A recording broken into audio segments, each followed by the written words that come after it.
Income tax is probably the single largest revenue raiser for the government. It is the single biggest lever they have.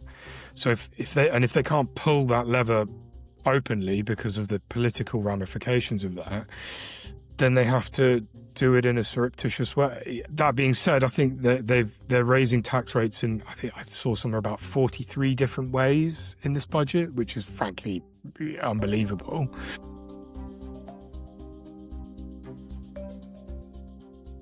Hello, everybody. Welcome to the Mouthy Money podcast. Now, we normally do these podcasts and episodes and ideas with at least some moderate amount of planning, but decided to put that all to side today and do something that is hugely topical. We are recording a mere few hours since the budget was announced, and we've got a good look at everything that's happened.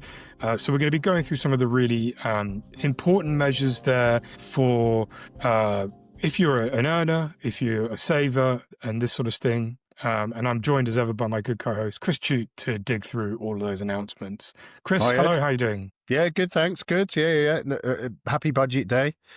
It's always a big one, isn't it? Yeah. How did you find it? Yeah. Well, yeah, look, I mean, this is kind of, I mean, for those people who may or may not work in financial services or even financial media, it's a bit of a, it's not like Christmas, because that's probably the wrong way of putting it. Well, you end up with less money than when you went into it. I think it's very similar, actually. Yeah, something like that. But it's a big day in the calendar, look, and I think a lot of people find, and particularly this year, there's been, the amount of speculation has been crazy. The leaking has been crazy. We even got that absolutely unbelievable OBR, Office for Budget Responsibility leak, a matter of minutes before the announcements were made, which was just frankly extraordinary. But we're not going to dwell on belief. that. Yeah, but let's move on from that. And that ostensibly wasn't anybody's fault other than probably the OBRs. So not one to dwell on. But so look, what are we going to talk about today? Well, we want to look at this because obviously the bigger picture stuff around what's happening to the economy, what's happening to the direction of travel, and some of the politics of it is obviously evidently important. But we are a money podcast, Chris. Is that not correct? That is correct. Yeah, we are concerned about what it does to our wealth, Ed, over the long term. Absolutely. So we're going to be looking at that very much in that frame of reference for that reason. Now, I'm going to start off with the really big one here. And I think is the one that we kind of all expected, and the way that it's come through was slightly different from what was trailed sort of chaotically. And that's to do with basically income tax and what's happening with income tax. So, Chris, do you want to give us a little summary of what's happening, or do you want me to do No, I think you should go into this, Ed. I know this is a bugbear of you, so they're all my bugbears today, Chris. So that's a bit of a giveaway excuse. All right, fine. So look, they've frozen income tax thresholds. Nobody's surprised about that. It's going to bring in a fair old whack of money. The important thing here is that basically they're not putting the headline rates of income tax up. Nobody's done that in quite a long time. So what they do is, and this is a wheeze that was brought in by the last government, was to freeze the thresholds at which people get tipped into higher bands. So when you have income tax structured in such a way, when inflation rises, people get pay rises, and as they get pay rises, they basically, if those bands aren't linked to inflation, people get tipped into higher income tax brackets and therefore pay more tax. Fiscal drag, right? Fiscal drag. This is what is known as fiscal drag, yeah. Fiscal drag, yeah. And I like to think that fiscal drag affects more than just income tax, and we're going to look at some of that as well, because there's some interesting areas where it's happening in other places. Because it's one of those kind of canny tricks that the government can play, because it doesn't look like you're raising tax. You're just pinning something down so that inflation does its duty of tipping more people into liability, effectively. It's going to raise a big whack of money. It's going to tip, I think the numbers were, it's going to tip about 800,000 people into paying some form of income tax that they weren't paying before. It's going to tip more than 900,000 people into the higher rate tax band by the end of the parliament. So these are not trifling numbers. People's taxes are going to be going up as a result of this decision. I personally really dislike it. I understand why they do it, but I think everybody needs to be very clear about why it's happening. Basically, that's my kind of fundamental view of it, really. Well, are we boiling a frog here, Ed? Is that it? They're just turning the temperature up on us so that we barely notice, but actually, before long, there'll be bubbles over our head. Is that? I mean, what do you think? I think what's really important here is that it makes a fundamental change to the nature of our tax system, because instead of just changing the tax rates, taking 20% income tax to 22% or whatever it was that was notionally suggested before things started, what you're doing in a way that people don't notice. So they get a pay rise, but the pay rise just looks a bit smaller than it might have ostensibly looked had the fiscal drag not been taken place. So it's much more harder to discern that in your pay packet, but your pay rise, if you do get tipped into a higher bracket because of your pay rise, just isn't as good as it might have been, basically. And it's less of a complaint thing. So it's something that has always it's one of those behavioral economics things that has always annoyed me, because the thing that I always come back to is I read that book Nudge years ago. And I remember when the good old coalition government was in charge, they had a behavioural economics unit, the Nudge unit, as it was called back then. And one of the early days recommendations of the Nudge unit was when, in order to save money for the government, you don't want to give workers pay rises. But if you do, instead of saying, no, you can't have a pay rise, if inflation is, say, 2%, you give people a 1% pay rise, because that way, it looks like a bit of a pay rise, but you're actually still saving money in the long run as the government, and it gives people less of an opportunity to complain. I think the behavioural economics of fiscal drag work in very, very similar ways. And I will reiterate, this is not something that the current government is a wheeze that they've come up with. They are just building on the good work of the previous government here, and just extending that pain out for longer, basically. So yeah, there's... Sorry, go on.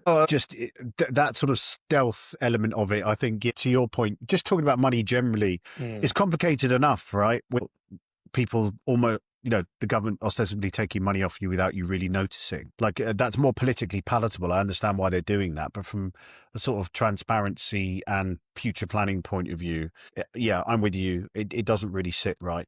It's squeezing people out of their own money by stealth, and that never feels right. You should be upfront about these things, I think. Yeah, look, and I mean, there's an important point here as well about income tax, and why it gets talked about so much is because income tax is probably the single largest revenue raiser for the government. It is the single biggest lever they have.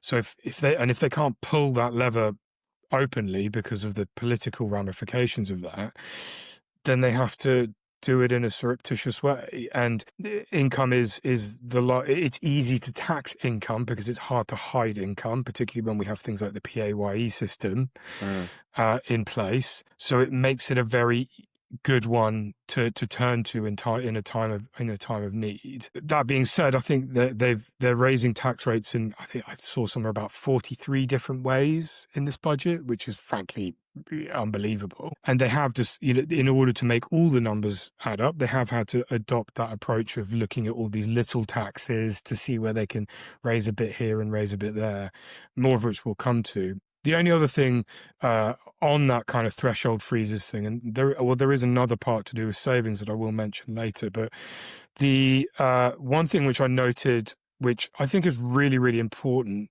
that hasn't really been kind of touched upon as much as I would have expected so far. It might get picked up in the next few days, particularly if everybody's listening to Mountain Money about it. Is that the threshold at which students begin to pay back their student loans has been frozen, which is very interesting, because that means that as graduates get pay rises above £29,000, they're going to start getting tipped into having to pay back their student loans, which is it's like a supercharged, sneaky income tax threshold freeze, because it's going to pile a lot of pain onto students who are on relatively, outwardly, modest incomes. Let's be honest. And it's going to bring in something like £7 billion over the Parliament. These are not trifling amounts of money, which I find extraordinary, and I think is probably going to go down very poorly once people realise that it's happening. Again, though, it's one of those ones. It's stealth. You're not seeing that openly. It's affecting a particular group of people who probably don't have huge amounts of agency. It worries me when youth unemployment is a problem. We talk about AI coming for your jobs and all that sort of stuff. It just adds more pressure on those who do have jobs. Yeah, completely. Again, I don't like the stealth element to it, but as you rightly point out, young people who are opting to go to university are already saddled with huge debts compared to, perhaps even when you and I went, and definitely the generations before us who were lucky enough to get grants and things like that as well. So the whole point of deferring that is that you get yourself on an even stable footing income-wise, get yourself established in the world, and you can start to pay it back. You're investing in your future. If they bring that forward and hamper what is already a difficult situation for young people to do what they want to do in terms of gaining financial stability where they can then grow wealth and become wealthier themselves, it doesn't really sit right. And as you say, it seems to be buried in the detail of this that, again, the younger people are being forced to sort of foot the bill in some way here. And like you say, £7 billion. All right, it's not, it's not trifling, as you said. It's not the most amount of money ever raised by a tax, but it's also a decent sum that you can add to the whole pot of, what did you say, 43 effective tax increases that we've seen in this budget so far that we've uncovered. So yeah, again, it's another one that doesn't sit very well with me, particularly in light of the conversations we've had recently about who's got the broadest shoulders. And I'm not sure young people are the ones that we should be pouring more misery on top of. They're already shouldering a lot here and facing huge headwinds to their future economic prospects with things like AI and all that kind of stuff. So, owning a house becomes a more distant dream. People finding it harder to save for that kind of thing. So, yeah, it's the wrong end of that spectrum. They're not the broadest shouldered people that we talked about in the previous pod who should be helping us to meet these demands. And yet again, it feels like young people are being forced to do more than their share. Yeah. So look, we could talk for ages on the student loan system. I mean, I fundamentally think that the entire system is a bit of a fix anyway. It's not a student loan; it's a graduate tax. It functions like a graduate tax. You just you get a projection of how much of that graduate tax you have to pay, and there's an interest rate on it as well, which is extremely unhelpful. Just makes things worse anyway. But that is perhaps for another day. Moving forward from the threshold freezes, the next thing I think we were going to look at is to do with how savers are going to get hit by this. And there's a few different areas where this is going to have an impact. Yeah. I think perhaps the less obvious ones are to do with dividends. Dividends are getting an increase in the rate that they pay, the tax rate on that. Savings tax increases as well coming through, and also a limit on the amount of salary sacrifice for pensions is coming through. That'll be £2,000 a year. Now, we're going to look at the cash ISA stuff in a minute because that's. I'm interested to get your view on the cash ISA stuff, Chris. And I think there's some interesting stuff that came out there. But those ones don't fill me with hope either because look, the dividend one is perhaps slightly different. That might affect small business owners a bit more than necessarily savers. But the savings tax increase and the salary sacrifice crackdown, for me, both of them are just really negative because I think we should be incentivizing savings, and those policies do need to do none of that really. So yeah, don't think it's good, frankly. I don't know what your view on it. Yeah, listen, as somebody who's worked in financial services for nearly 20 years now, and one of the big things we've been talking about in all that time is to get people to save more for their future, for their retirement, all that kind of good stuff. Then anything that dissuades someone from doing that is always something that I kind of meet with a bit of a healthy skepticism. I think getting onto the ISA stuff is probably the big thing where that sort of is debatable and where the kind of rubber hits the road with this thing, because cash ISA saving is where a lot of people are putting a lot of that money, and cash underperforms over the long term. So we've got inflation spiraling. You want sort of people to be to be putting money aside and building a bit more of a buffer, particularly in economically uncertain times such as now, and being relying on themselves. And then what you end up with is actually people putting money in vehicles that are underperforming inflation in real terms, and therefore then the value of that money starts to erode. So I can understand why they want to incentivize making more people invest. I think my one concern with that, and reducing the cash ISA limit to £12,000, but keeping the overall ISA limit at 20,000 is the measure that's been brought in. So effectively, if you've got more than 12 grand to save a year, which some people do, then you'll have to invest the rest of that money, and historical returns, although past performance is no indication of future performance, show that stock markets will deliver a better return for your money. So I can understand why they want to do that. Where I get a little bit of a grey area is how this is going to directly impact the UK economy. It seems to be like we want to get people investing to get the UK moving. Investing doesn't work like that necessarily. You can invest anywhere globally, as you and I do, through various kind of tracker funds, as well as the UK.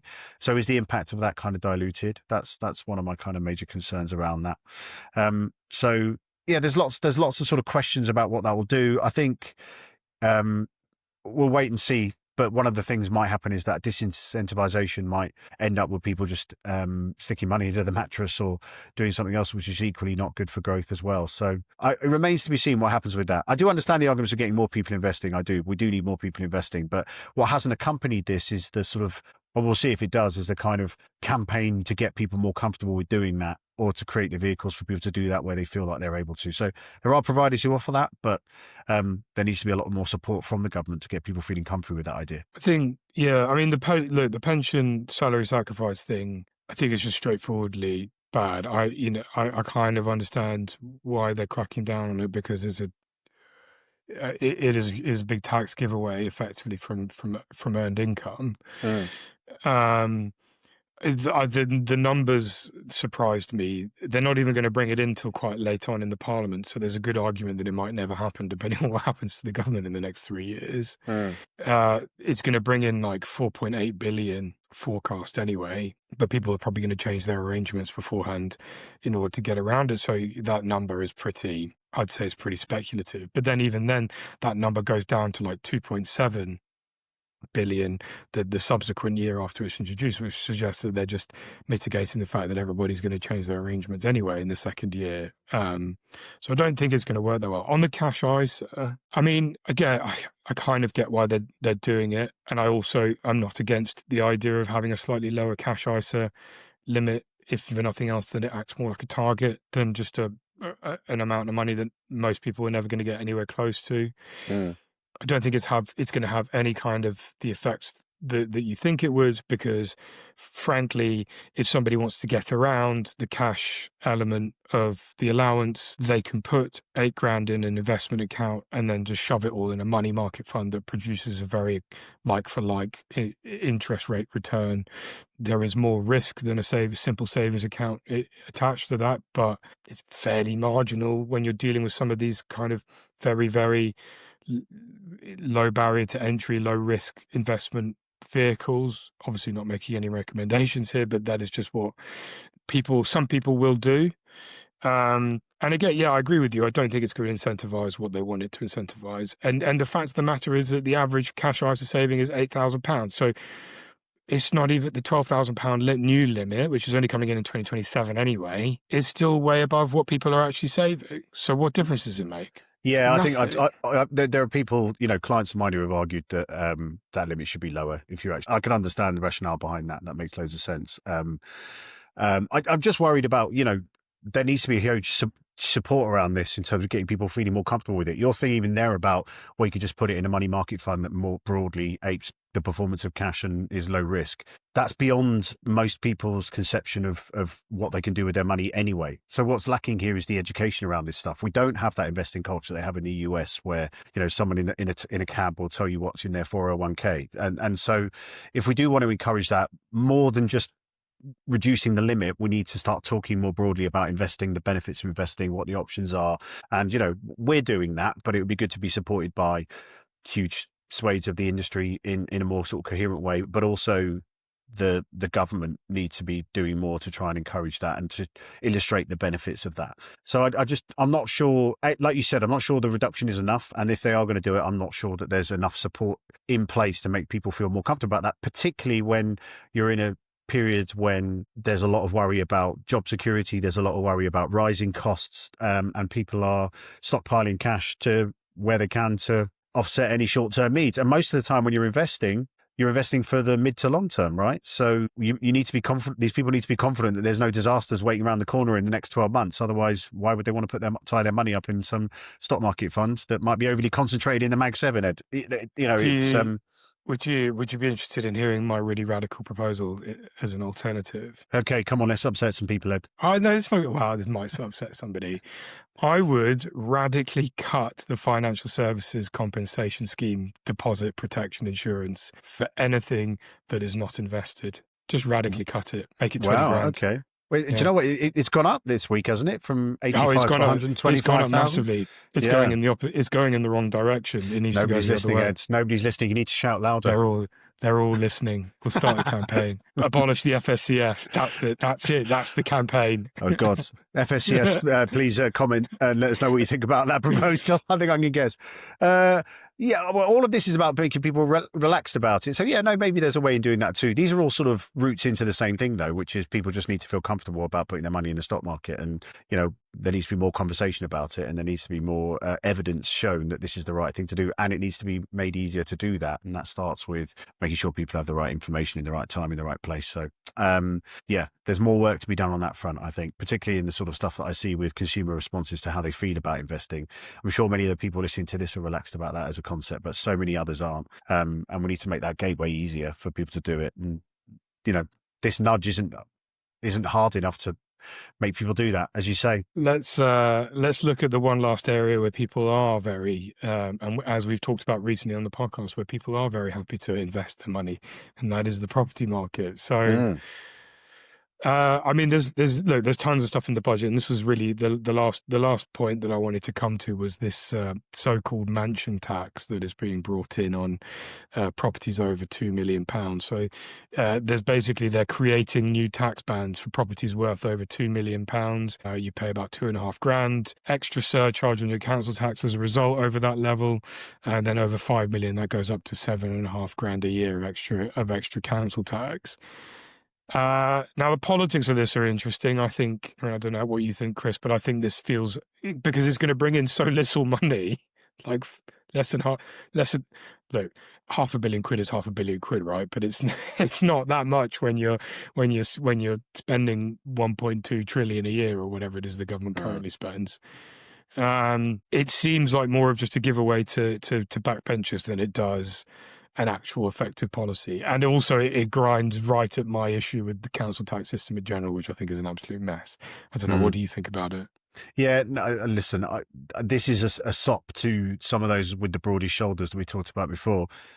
There's a lot of property wealth in the country, as we mentioned. Is there a more efficient way of making sure that people are paying that? And, you're starting to move up the kind of wealth ladder there. But I think you're right. I think it's a nod to the backbenchers and actually largely going to be relatively ineffective. And, your remedy to council tax is a land value tax. Where does this sit on that continuum? Are you further left or further right than this when it comes to land value tax, or more in the middle? I think you find land value tax finds acceptance on both the left and the right. There we go. Spectrum, because it's radically centrist.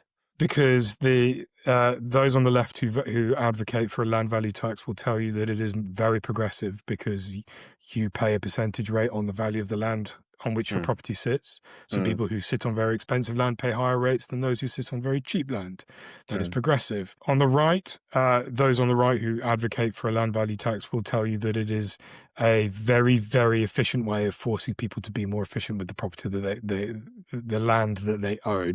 They can't just sit on something worth 10 million quid and do nothing with it. They have to generate income on that land. They have to make it economically useful. And if they don't want to make it economically useful, they either pay the tax or they sell it to somebody who will make it economically useful. And that's it. That's the simple argument for it. And you can make it revenue neutral, so you can get rid of things like stamp duty and council tax and all that sort of stuff. Just replace it wholesale. And you would find that most people would end up shock and horror, Chris, most people would end up paying less tax as a result. Something which I'm sure we can all agree on. Man, you're such a libertarian, Ed. People have you all wrong in the comments. I think.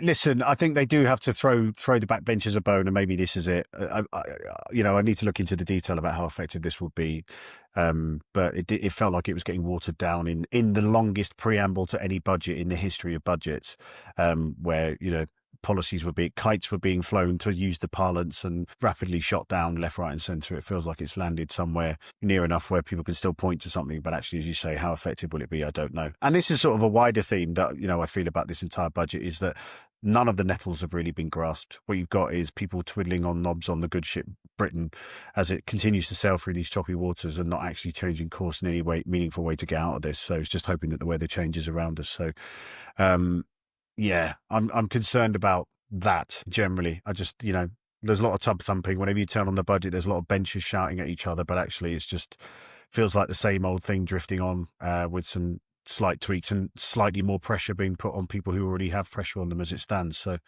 I'm a bit disappointed by the whole thing, frankly. I don't know what your take is on it, but it just feels like it's not gone far enough in the right directions, or doesn't have any radically interesting solutions to what are fundamental problems. Yeah, look, I mean, my kind of desire for what a budget contains is probably necessarily a bit more radical than your average person's. I really ultimately want to see fundamental wholesale reform of the tax system. Again, not advocating for any particular rates. I'm advocating for the fact that the taxes we have don't work properly. It creates massive distortions in the economy. It creates all sorts of problems that we don't have to live with. We don't have to live with these problems. There are answers to these questions. There's just a failure of courage from everybody, really. And just the idea that you can just keep hand on the tiller and just keep chugging forward as if that's going to make a difference, when ultimately it's not about making sure that the ship is sailing in the right direction. It's about replacing the engines and putting rocket boosters on, and actually making us competitive with the rest of the world, which we're just not. We're not. We're just falling behind.